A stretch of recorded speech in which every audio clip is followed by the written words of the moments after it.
नमस्कार, आप देख रहे हैं EMS टीवी और मैं हूं आपके साथ कंचन। आइए अब बढ़ते हैं खबरों की ओर। 12 सितंबर की रात पोखरा रेंज के श्रीकोट गांव में गुलदार ने घर में खेल रही बच्ची को उठाकर जंगल की ओर ले गया। ग्रामीणों और परिजनों ने पूरी रात तलाश की और आखिरकार बच्चे का शत-विशत शव झाड़ियों से बरामद हुआ। गुलदार की दहशत को देखते हुए वन विभाग द्वारा गांव में 2 पिंजरे लगाए जा रहे हैं और ट्रैकुलाइजिंग टीम को भी तैनात करने को कवायद चल रही है। ग्रामीणों ने सरकार और वन विभाग पर लापरवाही का आरोप लगाया। ग्रामीणों का कहना है कि क्षेत्र में लगातार हो रही इन घटनाओं से भय का माहौल है और सरकार को सख्त कदम उठाने चाहिए। इससे पहले 23 अगस्त को भी सतपुरी क्षेत्र में गुलदार ने एक मासूम को शिकार बनाया था। उस समय पिंजरे लगाकर गुलदार को पकड़ा भी गया था, लेकिन अब फिर से गुलदार की सक्रियता ने ग्रामीणों की नींद उड़ा दी है। इस मामले में वन मंत्री सुबोध उनियाल का बयान सामने आया है। वहां मंत्री का कहना है कि सरकार वन्यजीव संघर्ष का लेकर संवेदनशीलता से काम कर रही है। जहां भी ऐसी घटनाएं होती हैं वहां ट्रैकुलाइजिंग टीमें भेजी जाती हैं। ग्रामीण क्षेत्रों में सोलर लाइट लगाने और जागरूकता अभियान जैसे प्रयास भी जारी हैं। इसके बावजूद घटना होती है तो विभाग त्वरित कार्रवाई करता है। लिखनीखाल ब्लॉक से खबर आई थी, एक बच्ची को उठा के भाग ले गया था, तो उसमें तत्काल हमारे SDO वहां पर पहुंचे थे और उन लोगों से बात करने के बाद कल फिर हमारे अधिकारी पहुंचे और कल जिस तरह से उन लोगों को वहाँ एक चल रहा था कि लड़की का तब तक अंतिम संस्कार नहीं करेंगे जब तक बाघ को मार न दिया जाए, लेकिन समझाने के बाद वो लोग मान गए थे, लड़की का अंतिम संस्कार किया।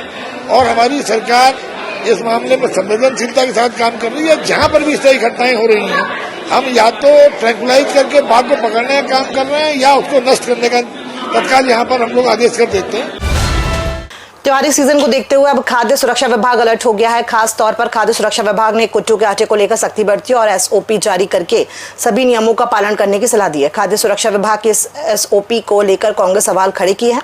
कांग्रेस नेत्री का आरोप है कि क्या त्योहारी सीजन में ही सतर्कता दिखाई जानी चाहिए, जबकि विभाग को तो 12 महीने अलर्ट मोड पर रहना चाहिए। बहुत अच्छी बात है जो SOP जारी हुई है, लेकिन मेरा सवाल दूसरा है। मेरा सवाल ये है कि ये जो खाद्य विभाग में अधिकारी होते हैं जिनका काम सिर्फ और सिर्फ खाद्यान्न की चेकिंग करने का होता है, वो केवल त्योहारी सीजन में अपने बिल से बाहर क्यों निकलते हैं? केवल बरसाती मेढक की तरह क्यों टर्राते हैं? इनका काम क्या पूरे साल भर नहीं चलना चाहिए अनवरत रूप से? It is an ongoing process. विधानसभा चुनाव 2027 में हैट्रिक बनाने की जिम्मेदारी संगठन ने युवा चेहरों को सौंपी है। लंबे मंथन के बाद संतुलन के साथ भाजपा की नई टीम घोषित की गई, जिसमें पहाड़ मैदान के संतुलन के साथ ही सांसदों की हिस्सेदारी भी नजर आई है। लगातार 2 बार सत्ता पर काबिज रहने वाली भाजपा के लिए अब तीसरे विधानसभा चुनाव की चुनौती सामने खड़ी है। युवा मुख्यमंत्री के नेतृत्व के साथ संगठन ने इस बार नई टीम के चुनाव में लंबा मंथन किया। हैट्रिक लगाने के लिए सभी समीकरणों को साधते हुए पदाधिकारियों का चयन किया गया है। कई पुराने चेहरों पर संगठन ने लगातार भरोसा बनाकर रखा है, तो कई ऐसे चेहरे भी लाए गए हैं जो कि राष्ट्रीय स्तर पर संगठन से जुड़े हुए थे। सांसदों के करीबियों के नाम सूची में शामिल होने से यह भी तय हो गया है कि उनकी भागीदारी भी इस सूची में शामिल है। उनके करीबियों को अहम पदों पर मौका दिया गया है। वहीं संगठन में पहली बार महिला महामंत्री पद पर दीप्ति रावत को जिम्मेदारी सौंपी गई है।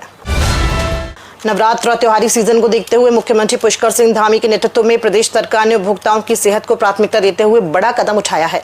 खाद्य सुरक्षा और औषधि प्रशासन अलर्ट मोड पर आ गया है। विभाग की ओर से प्रदेश भर में कुट्टू के आटे की गुणवत्ता और सुरक्षा सुनिश्चित करने के लिए विशेष अभियान चलाया जाएगा। उत्तराखंड के स्वास्थ्य मंत्री डॉक्टर धन सिंह रावत ने कहा कि नवरात्र के दौरान उपवास में व्यापक रूप से प्रयुक्त होने वाले कट्टू के आटे को अब बिना लाइसेंस और पंजीकरण के नहीं बेचा जा सकेगा। कुट्टू का आटा केवल पैकिंग में ही बेचा जाएगा ताकि उपभोक्ताओं को सुरक्षित व मानक के अनुरूप उत्पाद मिल सके। नियमों की अवहेलना करने वालों के खिलाफ सख्त दंडात्मक कार्रवाई होगी। इस बार मैंने सख्त निर्देश दिए हैं कि बिना परमिशन के कोई भी चाहे फुटकर विक्रेता हो चाहे थोक विक्रेता हो, पहले उसको जो है जिला प्रशासन से परमिशन लेनी होगी, उसका सैंपल दिखाना होगा और तब जाके वो बेचेगा। और अगर कहीं भी गड़बड़ पाई गई तो सीधे उसका जो है जो दुकान है उसको निरस्त किया जाएगा। उत्तराखंड कांग्रेस ने भी आज से वोट चोर को लेकर अभियान की शुरुआत कांग्रेस मुख्यालय से की है। कांग्रेस उपाध्यक्ष सूर्यकांत धस्माना ने कहा कि कांग्रेस का ये अभियान जनता के बीच जागरूकता लाने का काम करेगा। वोट चोरी एक बड़ा मुद्दा है जिसको लेकर कांग्रेस चिंतित है। इस अभियान के दौरान पूरे देश में लगभग 5 करोड़ हस्ताक्षर कराए जाएंगे। बात करें उत्तराखंड की तो लगभग 5 लाख हस्ताक्षरों का आंकड़ा कांग्रेस लेकर चल रही है। 15 सितंबर से 15 अक्टूबर तक ये अभियान चलेगा, जिसके बाद भारतीय राष्ट्रीय कांग्रेस के अध्यक्ष मल्लिकार्जुन खड़गे और नेता विपक्षी राहुल गांधी को हस्ताक्षर सौंपे जाएंगे।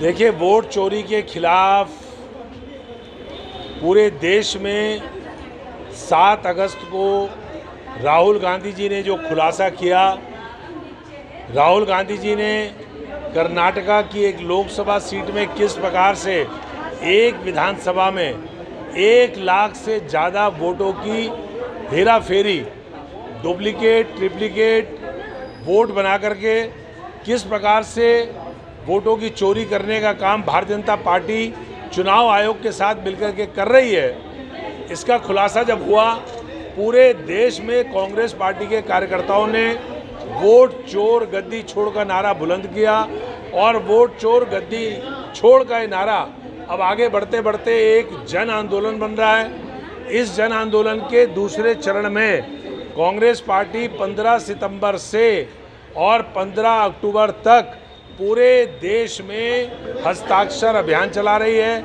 इस हस्ताक्षर अभियान में 5 करोड़ लोगों के हस्ताक्षर करा करके कांग्रेस पार्टी चुनाव आयोग को सौंपेगी।